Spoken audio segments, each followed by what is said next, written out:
সুপ্রিয় শিক্ষার্থীগণ, আজকে আমরা আলোচনা করব এবিটিএ টেস্ট পেপার পেজ 258 নিয়ে। তো দেখো, প্রথম প্রশ্ন, ক্রমশ ও কথাটাও ছড়িয়ে পড়ে কোন কথাটা? উত্তর হবে গ, কারেকশনের কথা। পরের প্রশ্ন, সম্মুখের ঘড়িতে কটা বাজছিল? উত্তর হবে খ, 3টে বাজছিল। পরের প্রশ্ন, দুপুরবেলা আতঙ্কের হল্লা বেজে উঠেছিল? উত্তর হবে গ, চকের বাসস্ট্যান্ডে। পরের প্রশ্ন, তারা আর স্বপ্ন দেখতে পারল না, কারা স্বপ্ন দেখতে পারল না? উত্তর হবে গ, শান্ত হলুদ দেবতারা। পরের প্রশ্ন, আয় আরো বেঁধে বেঁধে থাকি কবিতাটি কবির কোন কাব্যগ্রন্থের অন্তর্গত? উত্তর হবে জলেই পাষাণ হয়ে আছে। পরের প্রশ্ন, অচৈতন্য পদ্মাবতীর চেতনা ফিরে পাওয়ার জন্য কার কাছে কৃপা প্রার্থনা করা হয়েছিল? উত্তর হবে গ, নিরঞ্জনের কাছে। পরের প্রশ্ন, লেখক ছেলেবেলায় যে জ্যামিতি বই পড়েছিলেন তার লেখক ছিলেন? উত্তর হবে খ, ব্রহ্মমোহন মল্লিক। পরের প্রশ্ন, বাংলায় একটা কথা চালু ছিল? উত্তর হবে ঘ, কালি নেই কলম নেই বলে আমি মুন্সি। পরের প্রশ্ন, নিজের হাতের কলমের আঘাতে মৃত্যু হয়েছিল যে লেখকের, তার নাম? উত্তর হবে ঘ, ত্রৈলোক্যনাথ মুখোপাধ্যায়। পরের প্রশ্ন, রাজা তোর কাপড় কোথায় চিহ্নিত পদটি হলো? উত্তর হবে খ, সম্বোধন পদ, কারণ রাজাকে এখানে সম্বোধন করা হচ্ছে। রাতে শেয়াল ডাকে চিহ্নিত পদটি হলো, এটা কখন বোঝাচ্ছে, তার জন্য এটা হবে কালাধিকরণ, যেহেতু সময় বোঝাচ্ছে তাই এটা হবে গয়ের উত্তরটা। পরের প্রশ্ন, কনক আসন ত্যাজি বীরেন্দ্র কেশরী, কনক আসন শব্দটি সমস্ত পদটির সমাসের নাম কি? উত্তর হবে গ, মধ্যপদলোপী কর্মধারয় সমাস। পরের প্রশ্ন, কোন সমাসে পূর্ব পদের অর্থ প্রাধান্য পায়? উত্তর হবে ঘ, অব্যয়ীভাব সমাসে। এদেশের বুকে 18 আসুক নেমে, উত্তর অর্থ অনুসারে বাক্যটি হবে খ, প্রার্থনা সূচক বাক্য। তার স্বরে হ্যাট গাইছেন গান আলোবাবু বাজিয়ে, বাক্যটি কোন শর্ত লঙ্ঘিত হয়েছে? উত্তর হবে গ, আসত্তি। পরের প্রশ্ন, যুগান্তের কবির আশা হোক, এটি কোন বাচ্যের দৃষ্টান্ত? উত্তর হবে গ, ভাব বাচ্যের দৃষ্টান্ত। পরের প্রশ্ন, যে বাক্যে কর্তা অনুপস্থিত থাকে, কর্মই কর্তারূপে প্রাধান্য পায়, অর্থাৎ প্রতীয়মান হয়, তাকে বলে কর্মকর্তৃ বাচ্য। পরের প্রশ্ন, এ তো বেশ মজার ব্যাপার, মজার ব্যাপারটি কি? উত্তর হবে একদিকে জগদীশবাবুর বাড়িতে আশ্রয় গ্রহণকারী হিমালয়বাসী আগন্তুক সন্ন্যাসীর বার্তা, অন্যদিকে কাঠের খড়মে সোনার বোল লাগিয়ে জগদীশবাবু সন্ন্যাসীর পায়ের ধুলো নিয়েছিলেন। এই ঘটনাকে হরিদা মজার ব্যাপার বলেছেন। পরের প্রশ্ন, সূচিপত্রেও নাম রয়েছে, সূচিপত্রে কি লেখা ছিল? উত্তর হবে প্রথম দিন গল্প, শ্রী তপন কুমার রায়। পরের প্রশ্ন, পকেট থেকে কি বার করে নদের চাঁদ স্রোতের মধ্যে ছুঁড়ে দিয়েছিল? উত্তর হবে তার বউকে লেখা 5 পৃষ্ঠা ব্যাপী বিরহ বেদনাপূর্ণ চিঠিটি।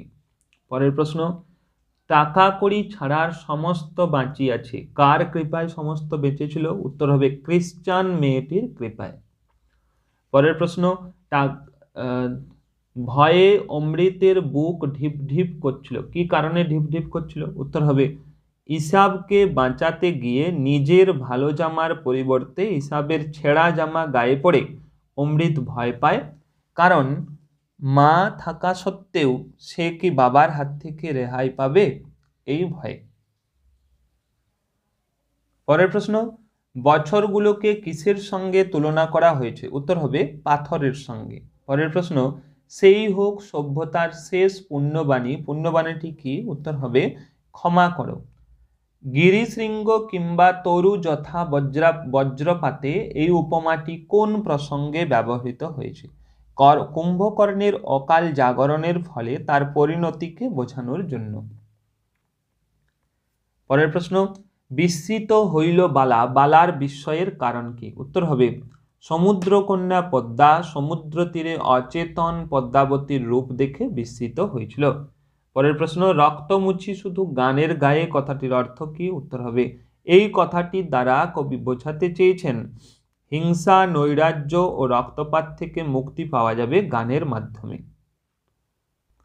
এরপর পরের প্রশ্ন দেখো, দোয়াত যে কত রকমের হতে পারে তা না দেখলে বিশ্বাস করা শক্ত। কত রকমের দোয়াতের কথা বলা হয়েছে দেখো, কাঁচের, কাঠগ্লাস, কাঁচের, মাটির, কাঠগ্লাসের, পোর্সেলিনের, শ্বেত পাথরের, জেডের, পিতলের, ব্রোঞ্জের, ভেড়ার শিঙের, এমনকি সোনারও। পরের প্রশ্ন দেখো, তাই নিয়ে আমাদের প্রথম লেখালেখি কি নিয়ে? উত্তর হবে বাঁশের কলম, মাটির দোয়াত, ঘরে তৈরি কালি আর কলা পাতা দিয়ে। এতে রচনা উৎকট হয়। রচনা উৎকট হয় কিসে? উত্তর হবে ইংরেজিতে ভাবা বক্তব্য যথাযথ বাংলা অনুবাদে প্রকাশ করার চেষ্টায়। পরের প্রশ্ন, এই রকম ভুল লেখা সাধারণ পাঠকের পক্ষে অনিষ্টকর। কোন ভুল লেখা? দেখো, অক্সিজেন বা হাইড্রোজেন স্বাস্থ্যকর বলে বৈজ্ঞানিক যুক্তি নেই, তারা জীবের বেঁচে থাকার পক্ষে অপরিহার্য অঙ্গমাত্র। এই ভুলের কথা বলা হয়েছে।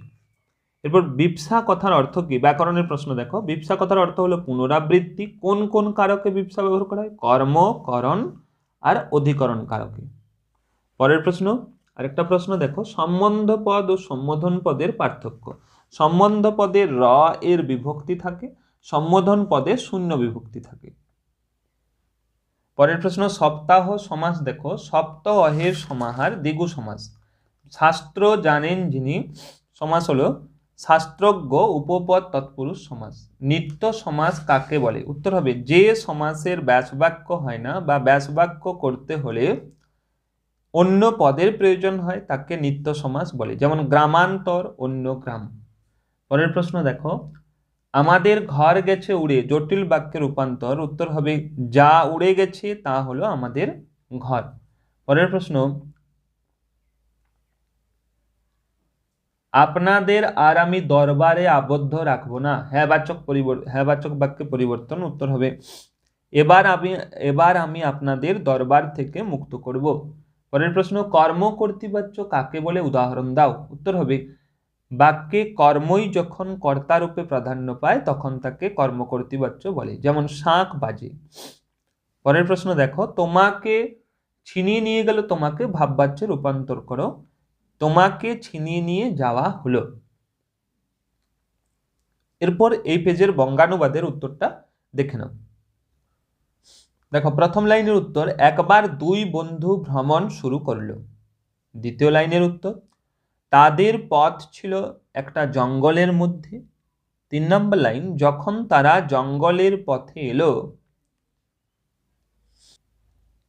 এটা পথে এলো হবে, তখন একটি ভালুককে ধীরে ধীরে তাদের দিকে এগিয়ে আসতে দেখা গেল।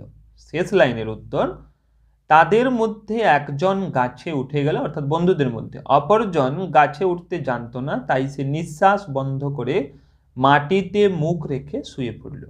তাহলে এই হচ্ছে এই পেজের এমসিকিউ, এসএকিউ এবং ব্যাকরণ বঙ্গানুবাদের উত্তর। এইভাবে পরবর্তী পেজগুলো পাওয়ার জন্য তোমরা চ্যানেলে নতুন হয়ে থাকলে চ্যানেলটি অবশ্যই সাবস্ক্রাইব করে রাখো।